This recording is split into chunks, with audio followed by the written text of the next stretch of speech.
Super. Okay, so our next topic in this lesson on the water resources is the means of irrigation. Now, in the means of irrigation, the first topic is canals, and these canals are of two types. One is called as the perennial canals, and the other is called as the inundation canal. Now, let's understand the first one, the perennial canals. Firstly, understand what is the meaning of the term perennial.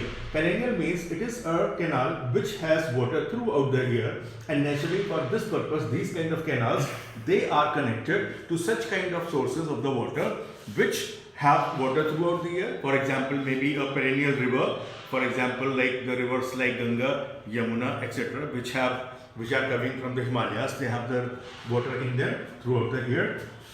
Secondly, they may be sourced out of very big lakes, etc. also, and these canals have the water throughout the year. Now let's understand what are the advantages and disadvantages of these canals. The first advantage of this canal is that it supplies water throughout the year. Second advantage is that it supplies water in the fields which are very far away from the rivers and the other sources, and it gives also large amount of water.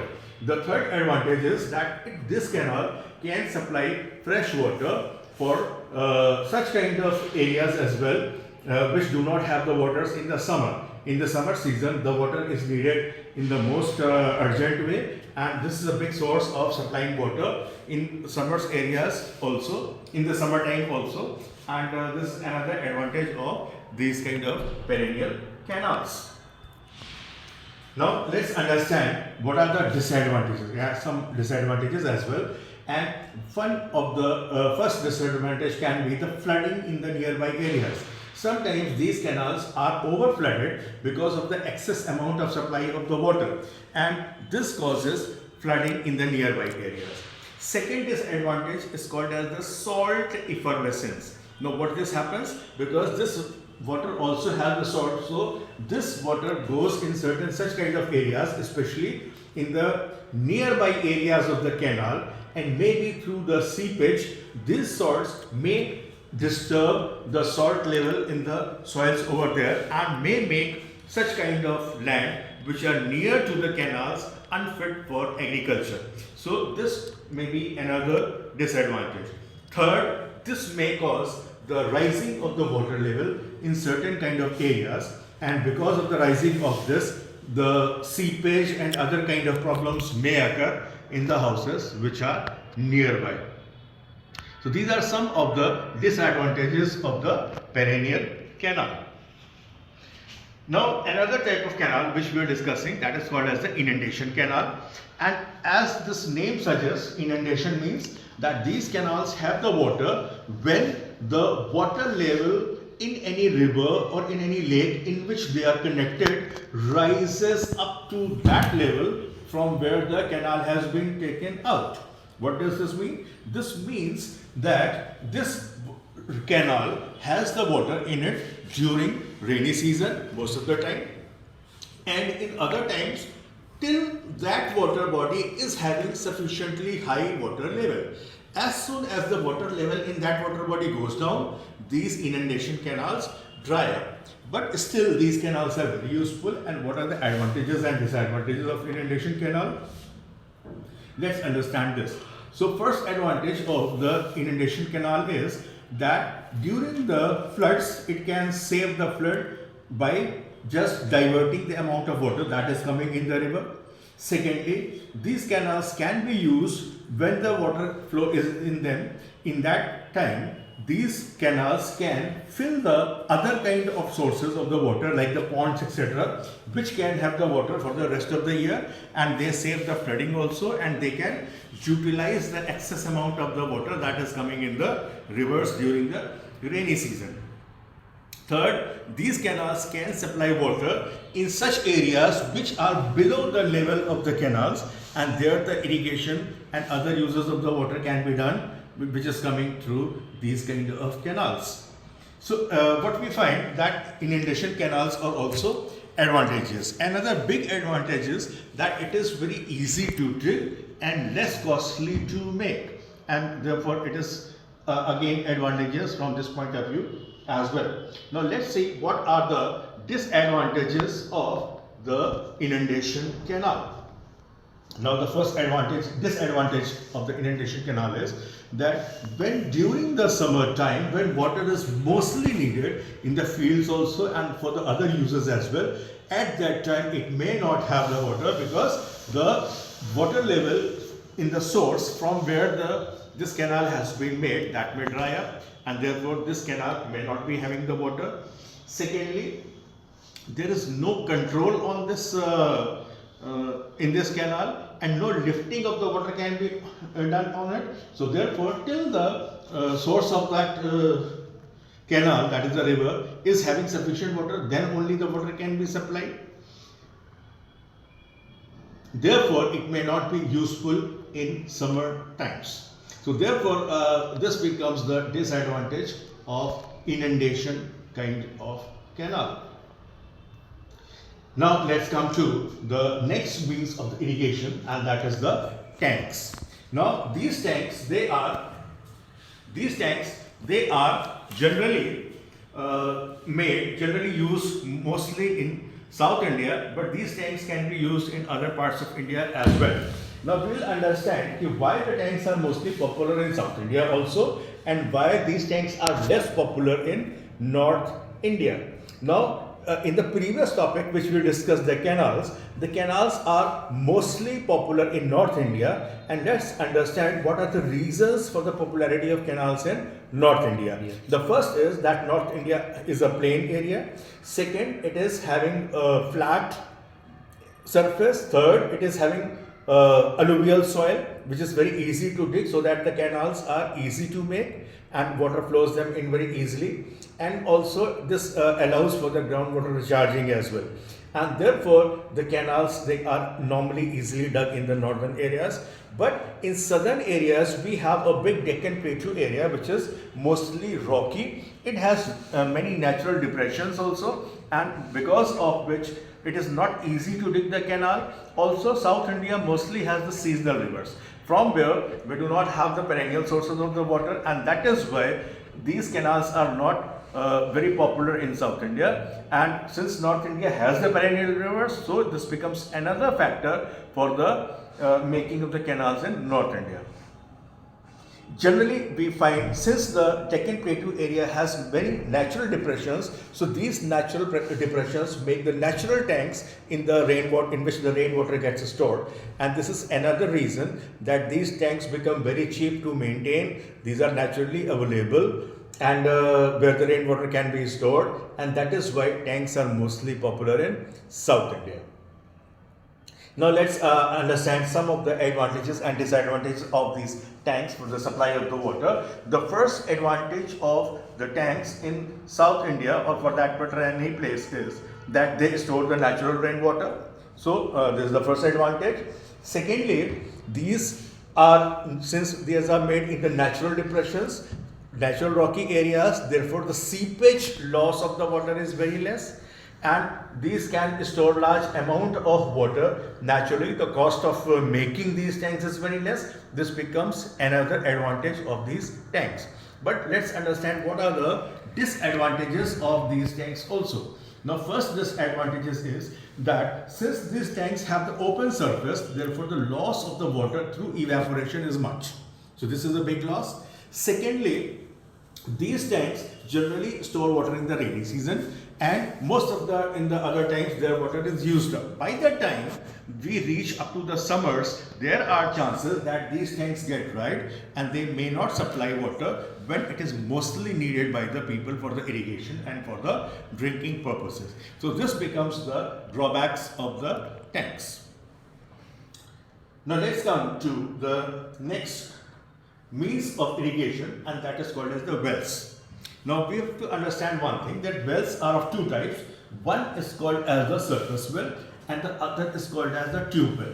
Now we have to understand the difference between two and the advantages and disadvantages of these two as well. And again we have to understand that this means of irrigation, that is the well, it is mostly very popular in North India. Again, the reason being that this area has the perennial sources of the water, so the groundwater level is high, so that the wells can easily get the water not going too far below underground. And secondly, since the North India has the alluvial soil, and therefore it becomes very easy to dig and maintain these wells. So this is the advantage of the surface well. Now let's understand the wells. Again, these can be of two types. One is a pakka well and another is the kacha well. So naturally kacha is not lined by the bricks, therefore it cannot be made very deep as well, and it may have the water get polluted by the other means since it is an open well. So if this well is lined by bricks and covered as well, then the water is safe, it is not polluted also, and this kind of well is can be mostly used for irrigation also, and this can be a source for the groundwater recharging of the water as well. So what are the advantages of the surface well? First advantage is that it is easy to dig. Second, it is very less costly to make, its cost is not high. Third advantage is that this supply, and this is a big advantage, that this well supplies the water where it is mostly needed. Wherever, suppose if we are doing irrigation in agriculture, suppose in the field of the farmer, then it can be dug there itself and the water is supplied there itself. So therefore, there is no need of transporting the water from very far off distances. So this is a big advantage. Now let's understand what are the disadvantages. First disadvantage is that there are many areas where the water is salty. This is called as the brackish water. So if the water is brackish, naturally it is unfit for drinking purposes, although it may be utilized for say supply of the water to the animals or for irrigation purposes. Another disadvantage of the wells is that in some areas the water level goes down in the summers, and in that time the water may dry up in this well, and naturally it may not supply water in the summer season. But this drawback can be removed by another method, and that is called as the tube well. Now what is tube well? Tube well basically is a modern version of the wells only. And what is the main thing? Here a pipe is inserted, then motor is there which is supplied by, which is using electricity, and using that we are drawing the water. Since it is drawn using the machines, therefore it can be dug at a very deep level, and therefore this method becomes very advantageous for the supply of the water even in the summers also, as these wells are dug too deep, therefore they have the water from the lower strata, the lower aquifers which are there in the ground, and therefore it has water throughout the year, and this becomes very useful. Although one of the disadvantage for this becomes that it is costly, and therefore many people are there who cannot afford it. So let's understand point wise what are the advantages, disadvantages of the tube well. First of all, it supplies water throughout the year. Second, it can supply large amount of water as the water is pumped out by machines. Third, since its surface area is very small, therefore that area can be utilized by the farmers for the other purposes, and that land is not wasted. Fourth, it can supply water at any time at will. Its water can be stored by using pump and in a tank, and which can be later on utilized when the electricity supply is not there. In that time also that stored water can be used. So in this way what we find that this tube well is very useful. Now some of the disadvantages, although they are very minor, but still that first point is that it is costly. Second, it depends on electricity, and naturally it may require say petrol engine or diesel engine. For that matter it is also costly, so therefore the supply of the water from tube wells becomes little costly. Now let's come to the next topic, and this comes under the heading of the modern means of irrigation, and this is called as the sprinkler method. Now let's understand what is a sprinkler method. In this method we have various kind of the latest equipments in which we have the sprinklers installed in the fields, and in which the water is sprayed on the agricultural area, and since water is sprayed, therefore it supplies the water in the large area. Also topsoil gets wet by this method and water is not wasted in this. Therefore, this method is very useful in such areas where the water supply is less, especially it can be used in semi-arid areas also where the water supply is less. Secondly, we can supply water in that particular only area where it is mostly needed. So therefore, the wastage of the water is very less. Third, it wets the topsoil and therefore there is no need of supplying so much of the water that it goes underground, and the loss of the water through seepage is very less in this system. Fourth advantage of this sprinkler system is that we can do the irrigation at any time, since we can take out the water through the pumps by electricity. So any amount of water we can take out as per our requirement, then we can store somewhere, and at our favorable time, whenever we want to do the irrigation, at that time we can utilize that water for irrigation. But this system also has got certain disadvantages. Now what are that? First is that it is costly to install. Naturally, many people have less money, so this becomes a first drawback. It is costly to install. Secondly, the pipes are there, and the water has some certain salts in it, which may get deposited in the pipes and they may get clogged. That means if they are filled by that salt, then water may not come out from that particular pipe, and therefore we have to do the cleaning of that pipe. Maintenance is costly, and this becomes another disadvantage, that because of the clogging of the pipes we need to change the pipes and do the maintenance, or this may reduce the water supply as well. So this becomes another disadvantage of the sprinkler system of irrigation. Let's come to the next modern method of irrigation, and that is called as the drip irrigation. Now in this drip irrigation, as the name suggests, the water comes out drop by drop, and this method is very useful. It is a very good method of water conservation, as well, and a very good method for the use in such areas where the water supply is very less, and these areas may be like the semi-arid areas or arid areas. And there we can utilize this drip irrigation method for the irrigation purposes. Now let's understand what is this drip irrigation purposes.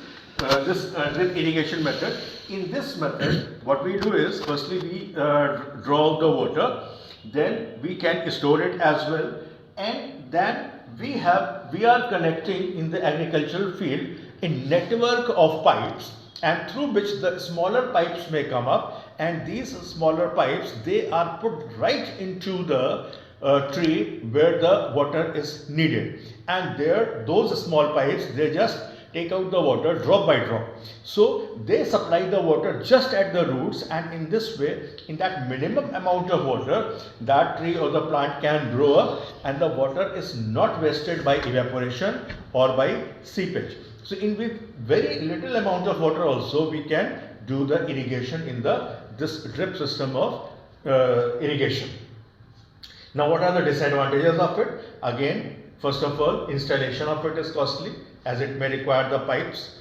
Secondly, the pipes may get clogged, which may need changing or cleaning of the pipes, so the maintenance cost becomes a little high. Third, it may utilize electricity for this purpose, for the drawing of the water, and that may also increase the cost of using this system. Now come to the next means of the irrigation, and this is called as the bamboo irrigation method. Now this bamboo irrigation method is mostly used in the northeastern areas in India, and since these northeastern areas in India, they are hilly areas, they have many kind of such small water sources from which the water may be coming up, and such kind of waterfalls, etc., which are producing water and supplying the water. Maybe it is a little amount, but there is a regular supply of the water in that. So lot of bamboo is available in the northeastern India, and what people do over there, they cut it, they make the pipe of it, they just attach it to that waterfall, and this water which is regularly flowing from there, it comes through those pipes and goes into the fields. And this is a very cheap method. That means it doesn't require money for making it, because that bamboo is freely available over there. Secondly, making it is also not very technical. Even the ordinary people can make it. And suppose if the bamboo gets spoiled, maybe because of any factor, then it can be changed easily as well.